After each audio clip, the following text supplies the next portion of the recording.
జయశంకర్ భూపాలపల్లి జిల్లా రేగుండం మండల కాంగ్రెస్ పార్టీ అధ్యక్షుడు ఇప్పకాయల నర్సయ్య ఆధ్వర్యంలో నిర్వహించిన జై భీమ్ జై బాపు జై సంవిధాన్ రాజ్యాంగ పరిరక్షణ పాదయాత్రలో ఎమ్మెల్యే గండ్రా సత్యనారాయణరావు పాల్గొన్నారు.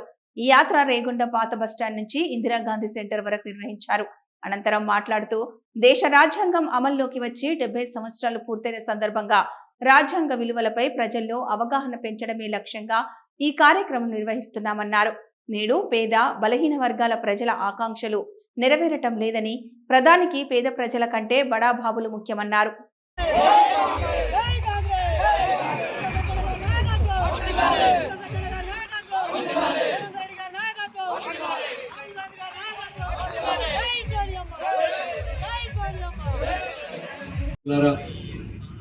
ఈరోజు డాక్టర్ బాబాసాహెబ్ అంబేద్కర్ గారు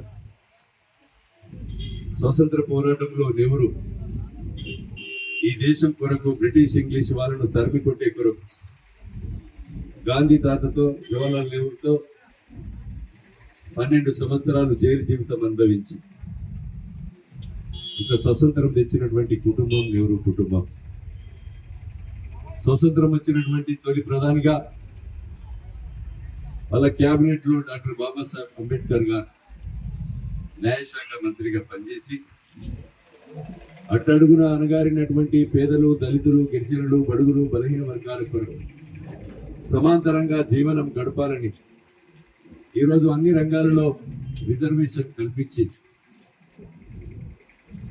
కల్పించడం వల్ల ఈరోజు దళితులు, గిరిజనులు, బీసీలు, బడుగు బలహీన వర్గాల ప్రజలు ఉద్యోగాలలో కానీ చట్టసభలలో కానీ ఈరోజు పనిచేస్తూ ఉన్నారు. వారు రాసినటువంటి రాజ్యాంగాన్ని మోడీ, అమిత్ షా, మాజీ ముఖ్యమంత్రి కేసీఆర్ లాంటి వ్యక్తులు రాజ్యాంగాన్ని మార్చవలసిన అవసరం ఉంది. రాజ్యాంగాన్ని ఇంకా సవరణ చేయవలసిన అవసరం ఉందని చెప్పి డాక్టర్ బాబాసాహెబ్ అంబేద్కర్ను కిచ్చపరిచే విధంగా మాట్లాడుతున్నారు. కనుక సోదరులారా, ఈరోజు డాక్టర్ బాబాసాహెబ్ అంబేద్కర్ గారు ప్రజల కోరిక మేరకు చిన్న రాష్ట్రాలు చేయాలని ఆర్టికల్ 3లో చెప్పిన మాట ప్రకారంగానే శ్రీమతి సోనియా గాంధీ తెలంగాణ రాష్ట్ర ప్రజలను ఆకాంక్ష ఈరోజు నెరవేర్చింది. తెలంగాణ రాష్ట్రం ఇచ్చింది. ఆంధ్ర రాష్ట్రంలో తెలంగాణ కాంగ్రెస్ పార్టీ నష్టపోతుందని తెలిసిన డాక్టర్ బాబాసాహెబ్ రాసినటువంటి రాజ్యాంగానికి అనుకూలంగా తెలంగాణ ఇచ్చినటువంటి పార్టీ, స్వతంత్రం తెచ్చిన పార్టీ కాంగ్రెస్ పార్టీ, నెహ్రూ కుటుంబం అని మీకు ఈ సందర్భంగా తెలియజేస్తున్నాం. కనుక సోదరులారా, ఈరోజు నెహ్రూ గారు తదనంతరం శ్రీమతి ఇందిరాగాంధీ ప్రధానమంత్రిగా అయిన తర్వాత 20 సూత్రాల పథకం తెచ్చి భారతదేశ వ్యాప్తంగా ప్రభుత్వ భూములన్నీ ఖాళీగా ఉన్న సమయంలో నిరుపేదలకు, దళితులకు, గిరిజనులకు, బడుగులకు, అట్టడుగున అణగారినటువంటి వర్గానికి పట్టాలిచ్చి హక్కులు కల్పించి దున్నుకొని ఇది దున్నుకునే వాడిదే భూమి అని చెప్పి వాళ్లకు హక్కులు కల్పించినటువంటి పార్టీ కాంగ్రెస్ పార్టీ, శ్రీమతి ఇందిరాగాంధీ గారు.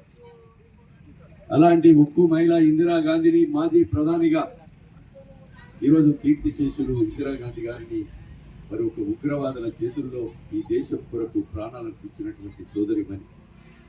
వారి కుమారుడు రాజీవ్ గాంధీ కూడా 18 సంవత్సరాలకే ఓటు హక్కును కల్పించి ఈరోజు సెల్ వాడుతున్నామంటే, సాఫ్ట్వేర్ వాడుతున్నామంటే ఈ కంప్యూటరీకరణ కూడా తీసుకొచ్చినటువంటి వ్యక్తి మరి రాజీవ్ గాంధీ గారు. వారు కూడా ఒక ఉగ్రవాదుల చేతుల్లో ఈ దేశం కొరకు ప్రాణాలు అర్పించారు. మరి కుమారుడు రాహుల్ గాంధీ ఈరోజు 2 సార్లు ప్రధానమంత్రిగా అవకాశం వచ్చినా ఈ దేశం కొరకు దేశం అవసరం, ప్రధాని పదవి అవసరం లేదని డాక్టర్ మన్మోహన్ సింగ్ గారికి ప్రధానిగా అవకాశం ఇచ్చి నూతన ఒరవడిని తీసుకొచ్చి అనేక సంస్కరణలు తీసుకొచ్చి ఈ దేశం నాకు ముఖ్యమైన పదవి త్యాగం చేసినటువంటి వ్యక్తి రాహుల్ గాంధీ గారు. అలాంటి రాహుల్ గాంధీ గారు మొన్న జరిగినటువంటి 2024 ఎన్నికల్లో 35 ఓట్లతో ప్రధానమంత్రిగా ఓడిపోయారు. ప్రతిపక్ష నాయకుడిగా ప్రజా సమస్యల పట్ల చిత్తశుద్ధితో పోరాటం చేసేటువంటి వ్యక్తిని, నెహ్రూ కుటుంబాన్ని, ఒక స్వతంత్రం తెచ్చిన తెలంగాణ ఇచ్చినటువంటి నెహ్రూ కుటుంబాన్ని రాబోయే రోజుల్లో 2029లో ప్రధానమంత్రిగా మనము చేసుకోవాల్సినటువంటి అవసరం ఉంది. అప్పటి వరకు అహర్నిశలుగా ఒక యుద్ధ సైనికుల లెక్క అన్ని వర్గాలు కూడా పోరాటం చేయవలసిన అవసరం ఉంది. రాహుల్ గాంధీ కోరిక ఏదైతే 96 కులాలతో కలిగినటువంటి బీసీలు, బడుగులు, బలహీన వర్గాలు, వాళ్ళకు ఈ దేశంలో 56 నుంచి 58% ప్రజలు ఉన్నారు, బీసీలు ఉన్నారు.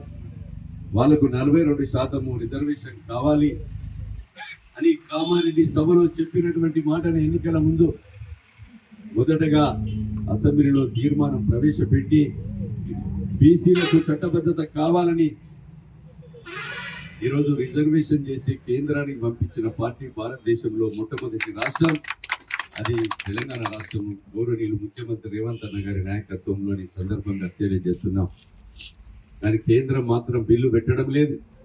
బీసీల పట్ల ఆ ప్రభుత్వానికి చిత్తశుద్ధి లేదు, ఆ పార్టీకి అని సందర్భంగా తెలియజేస్తున్నాం.